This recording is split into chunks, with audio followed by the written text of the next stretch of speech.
Market 24,000 के इर्द गिर्द फ्लर्ट करते हुए, जब अपनी लास्ट मुलाकात हुई थी सास बहू नहीं, आज सास बहू नहीं था, आज चाचा भतीजा निफ्टी था, तो 24,000 के शेड ऊपर ट्रेड कर रहा था। इस समय 24,000 के हल्के नीचे 23,965 970 के आसपास के जोन्स। खैर ये जोन्स इंपॉर्टेंट है। 24,000 में राइटर्स का जो बहुत तगड़ा बिल्डअप है अगली वीकली के हिसाब से, और साइकोलॉजिकली भी 24,000 के स्तर इंपॉर्टेंट, तो उसके इर्द गिर्द घूम रहे हैं। तो ऐसे में पोजीशन कैसे हैं बाजार, उस पर मानस से भी बातचीत करूंगा। लेकिन बैंक निफ्टी 1.5% का दबाव, ऑलमोस्ट 800-900 पॉइंट गवाता हुआ। और एक दिक्कत की बात है, ब्रेथ अच्छी खासी डिटोरिएटिंग, 1:4 से ज्यादा डिक्लाइंस के फेवर में। मैं कन्वीनियंस के लिए 1:4 कह रहा हूं ताकि मुझे बोलने में आसानी हो कि 80% शेयर्स इन रेड आज के सेशन में कामकाज करते हुए। कल सेकेंड हाफ में मेरे ख्याल से 1 PM ऑनवर्ड्स वो इंडिया विक्स, जब वो पाकिस्तान के स्किर्मिशेस के अपडेट्स आ रहे थे तो इंडिया विक्स ने उछलना शुरू करा था। 4% नीचे था, 10% ऊपर जाके बंद हुआ था, और वहीं से प्रॉफिट टेकिंग का सिलसिला भारत में शुरू हुआ था। आज भी इंडिया विक्स इंच्ड अप है, अब तो अच्छा खासा 22 के जोन्स पे आता हुआ। तो ये थोड़ा सा अनकंफर्टेबल है, अनसर्टेनिटी दिखा रहा है, और इसीलिए भारतीय बाजार थोड़ा सा उसका खामियाजा भी भुगतते हुए।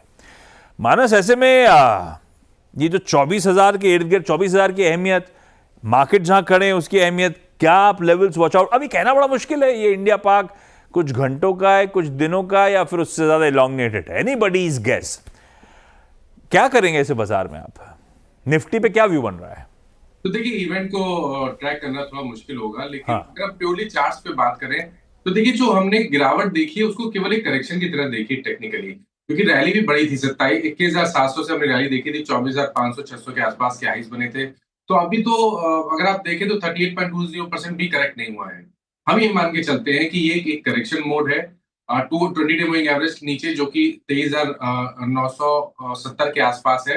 निफ्टी अगर उसको ब्रेक करेगा तो 23,500, जो कि 38.20% रिट्रेसमेंट लेवल है, वहां तक जाने की आप उम्मीद कर सकते हैं। तो फिलहाल के लिए करेक्शन मोड है।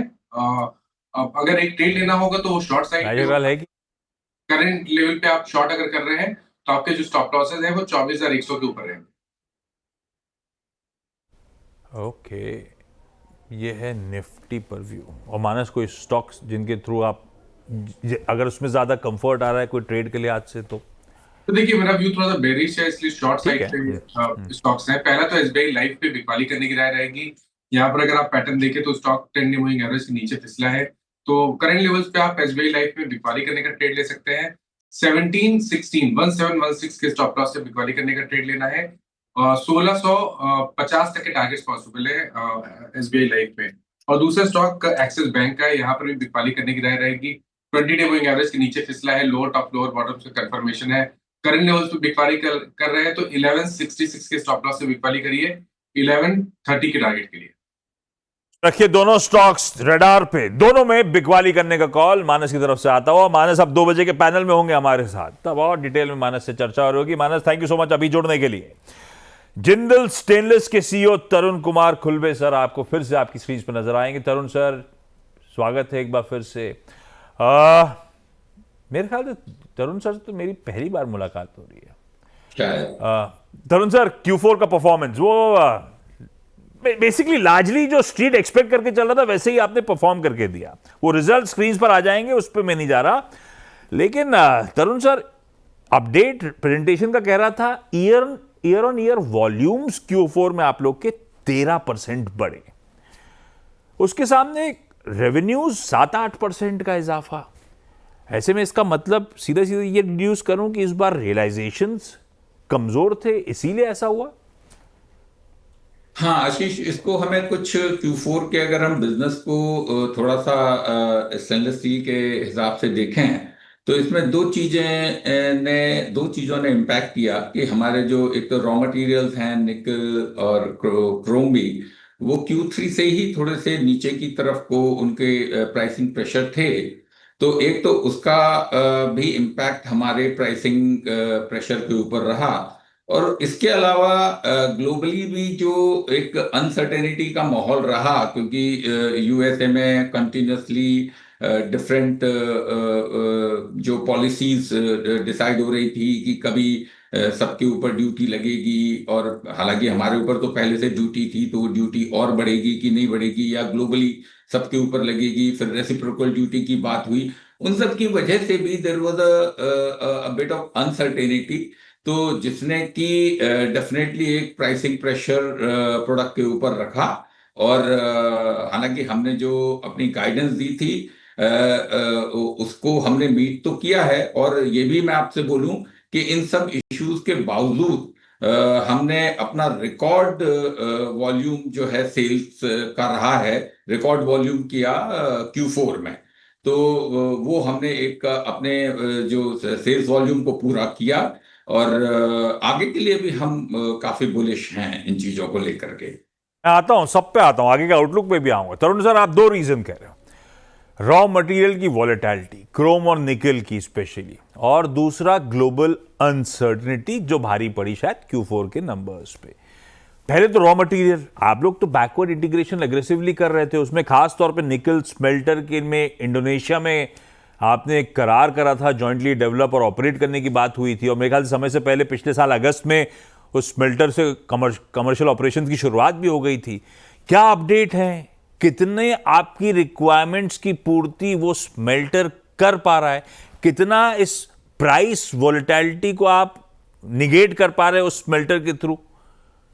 तो जहां तक प्राइस वॉलेटिलिटी की बात है आशीष, वो तो वैसे भी हम अपने बिजनेस में निकल तो हम हालांकि डिफरेंट फॉर्म्स में लेते हैं, हम स्क्रैप के फॉर्म में भी लेते हैं, एनपीआई के फॉर्म में लेते हैं जो आप स्मेल्टर कर रहे हैं, और थोड़ा बहुत हालांकि बहुत कम परसेंटेज होता है जो प्योर निकल भी यूज करते हैं। तो जहां तक प्राइस वॉलेटिलिटी की बात है, वो तो इवेंचुअली हमारा पास ऑन हो जाता है, but with a certain time lag. इसलिए जब ये कभी नीचे आता है या ऊपर आता है तो टेम्पररीली उसके इम्पैक्ट तो नजर आते हैं, हालांकि हम इसको इवेंचुअली पास ऑन कर लेते हैं। जहां तक निकल स्मेल्टर की बात है, वो रैंप अप स्टेज में है, ऑलरेडी करीब 60-70% कैपेसिटी के ऊपर चल रहा है, और डेफिनेटली उससे हमारी जो रॉ मटेरियल सिक्योरिटी है वो क्रिएट होती है। और एक हमको, मैं कहूंगा, जिंदल स्टेनलेस को एक यूनिक पोजीशन में रखती है कि हम अपनी जो रॉ मटेरियल है उसको हम चाहे तो स्क्रैप भी यूज कर सकते हैं, हमारे पास एनपीआई भी अवेलेबल है, और बाकी भी किसी भी फॉर्म में हम निकल को अपना as a raw material sourcing कर सकते हैं। तो आई थिंक ये वो इस स्मेल्टर की वजह से हमको ये एक और यूनिक पोजीशनिंग जिंदल स्टेनलेस को मिलती है। तो आप कह रहे हो रॉ मटेरियल की प्राइस वॉलेटिलिटी, कोई भी प्राइस एस्केलेशंस इवेंचुअली आप पास ऑन कर देते हो सकता है थोड़ा टाइम लैग के साथ हो रहा हो। तो फिर जो Q4 में हमारे मार्जिन्स करीब 60 बेसिस पॉइंट्स का कॉन्ट्रैक्शन दिखा रहे हैं ईयर ऑन ईयर, ये एजम्पशन ये लेके चलो कि सब्सिक्वेंट क्वार्टर्स में ये स्थिति वापस रिकवर होगी, मार्जिन्स वापस पुराने लेवल्स पे रीइंस्टेट कर पाओगे आप लोग? मार्जिन्स के फ्रंट पे फिर आउटलुक क्या होगा सर? अभी मेरे ख्याल से 11% वाले मार्जिन्स गिर के 10.4% पे आगे खड़े हुए लास्ट क्वार्टर के। तो आशीष, इसको हम इस तरीके से देखते हैं कि हमने जो अपना गाइडेंस लास्ट ईयर में दिया था एबिटा पर टन का, यहाँ पे जब मैं गाइडेंस की बात कर रहा हूं तो जिंदल स्टेनलेस, JUSL और अब क्रोमिनी, क्योंकि हमारा क्रोमिनी भी ऑपरेशनलाइज हो चुका है, और चूंकि अभी जस्ट मैंने क्रोमिनी बोला ही है तो I would like to mention कि वो भी ऑलरेडी जो एक प्लांट 3-4 साल से बनता उसको हमने स्टार्टअप करके with in 6 month already 60% capacity के ऊपर हम वहां तक पहुंच गए हैं। तो नाउ कमिंग बैक की जो हमने गाइडेंस पिछले साल भी दिया था वो अराउंड 20,000 रुपए पर टन का दिया था, एंड 19,600 को करीब हमने हिट किया है। और इस साल की भी जो गाइडेंस है वो अभी हम 9% वॉल्यूम ग्रोथ की दे रहे हैं। तो एंड इस जो इंक्रीज्ड वॉल्यूम है, बावजूद इसके अगेन जो हमारी जो एबिटा पर टन की गाइडेंस है वो हम 19 से 21,000 की ही दे रहे हैं। तो आई थिंक इससे आप समझ सकते हैं कि हम पॉजिटिव हैं इस मामले में भी भविष्य को लेकर के। अच्छा, दूसरा पार्ट था आपके जवाब का कि एक तरफ रॉ मटेरियल फ्लक्चुएशंस, दूसरी तरफ ग्लोबल अनसर्टेनिटी, वो ट्रम्प साहब के आने के बाद टैरिफ रिलेटेड अनसर्टेनिटीज, अभी तक उसमें क्लैरिटी फ्रंट पे तो आई नहीं है। पर उससे जिंदल स्टेनलेस को कितना, क्योंकि आपके तो कुल रेवेन्यूज का मेरे ख्याल से ओवरवेलमिंग मेजॉरिटी 90-92% डोमेस्टिक मार्केट से आता है, वो अनसर्टेनिटी यहां पे भी लिंगर कर रही थी क्या? तो आशीष, क्या होता है कि जब ये अनसर्टेनिटी जब शुरू होती है तो उस समय में बल्कि हालात ये थे कि लोगों को ये लगता था कि अगर ये ड्यूटी कहीं लगेगी तो लोगों के पास जो दूसरे देशों में जिनके पास सरप्लस कैपेसिटी होगी वो लोग अपने मटेरियल को कहाँ करेंगे, अगर उनके ऊपर ज्यादा ड्यूटी आई तो वो क्या करेंगे। तो एवरीबडी बिकम वेरी कॉशियस। आज कोई भी, आज के जमाने में कोई भी मार्केट इंसुलेटेड नहीं होता, ग्लोबली जो कुछ भी होता है तो उससे वो इम्पैक्ट होता है। बट जैसा मैंने कहा कि बावजूद इसके हमने अपने जो डोमेस्टिक मार्केट में 14% की बल्कि ग्रोथ करी और ओवरऑल अपना जो रिकॉर्ड सेल करी अपने क्वार्टर फोर में। तो आप जिस वर्ड को एल्यूड कर रहे हो आसान शब्दों में वो डंपिंग है ना? अभी भी होती है इंडस्ट्री में डंपिंग? मतलब ये होता ट्रम्प साहब का टैरिफ वाला तो बात अलग है, तब का सिनेरियो जैसा पेंट होता, लेकिन करंट स्टेट में भी हो रही है क्या डंपिंग? बिल्कुल आशीष, इंडिया एक ग्रोइंग मार्केट है और हिंदुस्तान एक ऐसा, जब मैं स्टेनलेस स्टील की बात करता हूं तो एक ऐसा देश है, मेरे ख्याल से एक एक्सेप्शनली एक ऐसा देश है जिसमें कि अभी भी इंडस्ट्री को कोई प्रोटेक्शन नहीं है जहां तक डंपिंग का सवाल है उसको लेकर के। बाकी सारे देशों ने, चाहे वो ईयू हो, कोरिया हो, इवन यूएसए हो, सब ने चाइना और पर्टिकुलरली चाइना और इवन वियतनाम और इन सब के प्रति अपने मार्केट को प्रोटेक्शन दिया हुआ है। और हमारे देश में अभी तक स्टेनलेस स्टील को तो प्रोटेक्शन नहीं मिला। स्टील को तो जरूर अभी सेफ गार्ड का थोड़ा सा प्रोटेक्शन गवर्नमेंट ने दिया है। तो उस वजह से जब भी चाइना के पास सरप्लस कैपेसिटीज तो है ही, वो कुछ डायरेक्टली और कुछ इनडायरेक्टली वियतनाम को यूज करते हुए और दूसरे मार्केट को यूज करते हुए इंडस्ट्री रिप्रेजेंटेशन नहीं रखा क्या? एफर्ट तो रखते फिर तरुण ही। सर, आप लोगों ने इंडस्ट्री रिप्रेजेंटेशन नहीं रखा, गुहार नहीं लगाई, या वो अंडर रिव्यू टाइप है? क्या मामला है फिर? जब हो रही है तो डंपिंग हम पता लोगों है तो फिर ने क्यों नहीं रोकी जा रही? आशीष, इंडस्ट्री ने सेफगार्ड के लिए तो बिल्कुल अप्रोच किया था, लेकिन सेफगार्ड को इनिशिएट करने के लिए जो भी कंडीशंस गवर्नमेंट के हिसाब से होनी चाहिए, हालांकि इंपोर्ट स्टेनलेस स्टील में कंटिन्यूसली काफी होता है, कुछ उन कंडीशंस को उनका मानना था कि ये मीट नहीं हो रही हैं। लेकिन अभी एडीडी और सीवीडी के ऊपर अब हम उनसे बात कर रहे हैं जहां पे कि हमारे को थोड़े से पॉजिटिव डिस्कशन के साथ चल रहे हैं। तो मुझे अच्छा। उम्मीद है कि गवर्नमेंट इस चीज को समझेगी कि स्टेनलेस स्टील सेक्टर को भी, क्योंकि इसमें भी काफी बड़ा एक हाँ। हिस्सा एमएसएमईज का है जिनकी की कैपेसिटी यूटिलाइजेशन काफी कम है ओ और उनको भी यस। प्रोटेक्शन की जरूरत है। अच्छा, समय खत्म हो रहा है, लेकिन दो पार्ट अगर नहीं करे तो फिर मुझे अच्छा नहीं लगेगा, तो अधूरा अधूरा सा लगता है। एक डिमांड सप्लाई सिनेरियो, एक तो आप लोग जिनको सप्लाई करते हो क्रिटिकल कंपोनेंट्स उन सब के लिए, कंज्यूमर ड्यूरेबल्स को, इंफ्रास्ट्रक्चर को, ऑटो सेक्टर को, डोमेस्टिक डिमांड कैसी पैन आउट हो रही है? बी, हमारा प्लान था FY27 के एंड तक अपनी कैपेसिटी, जब अनाउंस करा था तो उस समय 3 मिलियन टन पे खड़े थे, 4.2 मिलियन टन ले जाने का मन था, 40% कैपेसिटी एक्सपैंड करने की बात हुई थी, एनुअल मिल्ट कैपेसिटी। इस समय कहां खड़े हुए हैं और उन टारगेट्स को अचीव करते हुए नजर आ रहे हैं तरुण सर हम लोग? तो आशीष, जहां तक डिमांड की बात है, इंडिया मार्केट को तो हम पॉजिटिवली काफी बुलिश हैं और कंटिन्यूसली इसमें एक तो जो वैसे ही ग्रोथ जो है वो 9 से 10% की हम देखते हैं।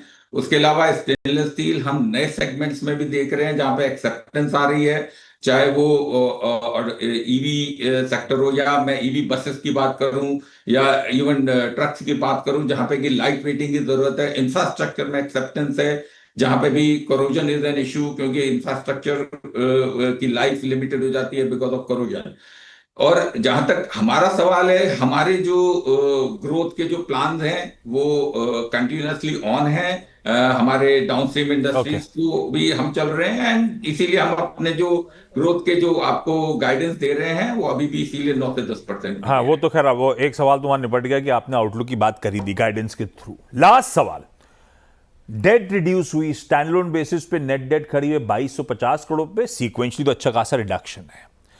तरुण सर, रिडक्शन है क्या? क्या ऐसा था कि साल अंत से पहले कुछ रीपेमेंट शेड्यूल्स थे इसीलिए डेट रिड्यूस हुई, या आपने प्रीपेमेंट कर डाले कहीं पे? तो इसको मैं कंसोल लेवल के ऊपर बात करता हूं आशीष जी। तो हमारा टोटल कंपनी में करीब 5500 करोड़ का कैपेक्स का प्लान था। एक्चुअल कैपेक्स हमने किया करीब 4570 करोड़। तो उसकी वजह से थोड़ा सा हमारा स्पिल ओवर हुआ है। तो नेट डेट हमारा इवेंचुअली 4005 करोड़ आया। तो जो कि लास्ट ईयर का 3938 करोड़ लेवल का था, तो ऑलमोस्ट सेम है। बट देखते हुए कि हमने कैपेक्स ठीक है। भी 4570 करोड़ का करीब किया है। तो हाँ, हमने जो भी स्पिल ओवर है वो हम इस साल में अपना कंप्लीट करेंगे। हमने पहले गाइडेंस 1700 करोड़ की दी थी, अब हम गाइडेंस कैपेक्स जो हमारा इस साल का प्लान है FY26 का, हाँ। वो 2700 करोड़ का दे रहे हैं। Tarun sir, thank you so much जुड़ने के लिए। मजा आया सर आपसे बातचीत करके। राजेश सर जुड़ते हुए, होम कैपिटल के राजेश अग्रवाल साहब। राजेश सर ने कल लार्सन एंड टूब्रो मेंशन करा था सास बहू और सेंसेक्स में अहेड ऑफ नंबर्स, और आज बाजार जब 1.25% गिरा हुआ है, निफ्टी ब्रेथ बहुत डिटोरिएटिंग, अपना एलएनटी कल की पिक 4% मजबूती के साथ खड़ा हुआ है। राजेश सर, उस पर बाद में, पहले जिंदल स्टेनलेस मैनेजमेंट से अभी भी चर्चा हुई, व्यू क्या है आप लोग का? देखिए, हमारा पॉजिटिव व्यू है, क्योंकि अगर आप देखें तो बावजूद इसके कि कंपनी लगातार अच्छा परफॉर्मेंस दे रही है, पिछले कुछ सालों से कुछ करके नहीं दिया स्टॉक मार्केट में, क्योंकि दूसरे जो पीयर ग्रुप के सामने अगर आप देखो तो कई की कंसर्न्स थे अर्निंग्स को और वॉल्यूम ग्रोथ को लेकर के। और इस बार के नतीजों में आप देखें तो वॉल्यूम ग्रोथ बहुत शानदार आई। 6,42,641 टन की जो वॉल्यूम ग्रोथ आई है, 13% ईवाई और इंक्रीज, वो मेरे ख्याल से जो कंसर्न्स है उसको पीछे छोड़ रही है। और जो इनको इंडोनेशिया वगैरह में जो फैसिलिटी कमीशन हो गई है या क्रोमैनी के जो एक्विजिशन किया है, उन सब चीजों को देखते हुए और डेट जो कि सिर्फ 3800 करोड़ के आसपास का है, हम पॉजिटिव है स्टॉक में। और हम समझते हैं कि ये जो बाजार की जो उथल पुथल हो रही है किन्हीं भी कारणों से, और कोई गिरावट आती है तो वहां पर एक लॉन्ग टर्म की अपॉर्चुनिटी बनती है। गिरावट में लॉन्ग टर्म की अपॉर्चुनिटी के लिहाज से खरीदारी करने का मन बना है।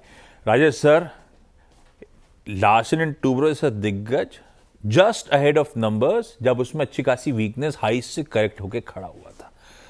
कल के नंबर्स तो लार्जली इनलाइन थे। ऐसा क्या बाजार को पसंद आया? क्या FY26 की गाइडेंस बहुत दमखम दिखा रही है और वो सटीक पड़ा कॉल?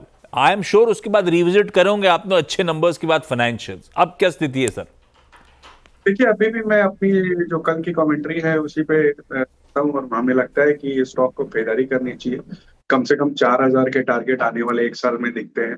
चौथी तिमाही के नतीजे शानदार आए हमारे हिसाब से, जिसमें हाइड्रोकार्बन और कार्बोलाइट और ग्रीन और क्लीन एनर्जी में बहुत अच्छी बढ़त देखी गई। और मैनेजमेंट ने गाइडेंस दिया कि 10% ऑर्डर इनटेक का, अभी भी 5.7 लाख करोड़ की ऑर्डर बुक है। और जिस तरीके के इंटरनेशनल डिमांड, इनकी इंटरनेशनल ऑर्डर बुक बढ़ती जा रही है, खास करके मिडिल ईस्ट की तरफ से, हमें लगता है कि वहां से एक अच्छी बढ़त होगी। दूसरी डोमेस्टिक पाइपलाइन भी बहुत अच्छी है, क्योंकि पब्लिक PSU के भी साइड से भी केपेक्स है, गवर्नमेंट साइड से भी और प्राइवेट सेक्टर साइड से भी होने वाले हैं।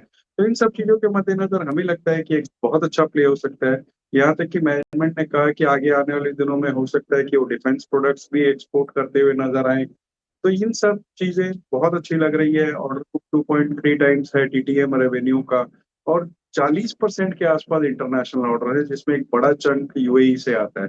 ये सारी चीजें मिडिल ईस्ट से आता है, सॉरी। तो ये सारी चीजें हमें लगता है एक बेहतर प्रोस्पेक्ट्स की ओर इशारा है। और सबसे बड़ी बात है कि अगर किसी को भारत की इकोनॉमी पे विश्वास हो, यस तो आफ्टर एक प्रॉफिट प्ले तो बिल्कुल है। Rajesh sir, thank you so much जुड़ने के लिए। जिंदल स्टेनलेस गिरावट में खरीदारी करने के मौके, बुलिश हैं ओम कैपिटल राजेश सर उस स्टॉक पे, और दूसरा लार्सन एंड टूब्रो कल का पिक सटीक गजब नंबर्स और कमेंट्री जस की तस बनी हुई है। इस कंपनी में भरोसा रखें लंबी अवधि के लिए। आज लार्सन एंड टूब्रो ने और हैवी वेट ने बाजार को बहुत संभालने की कोशिश करी है। खैर, ब्रेक का समय है, ब्रेक के उस पर लौटूंगा तो क्विक मार्केट चेक।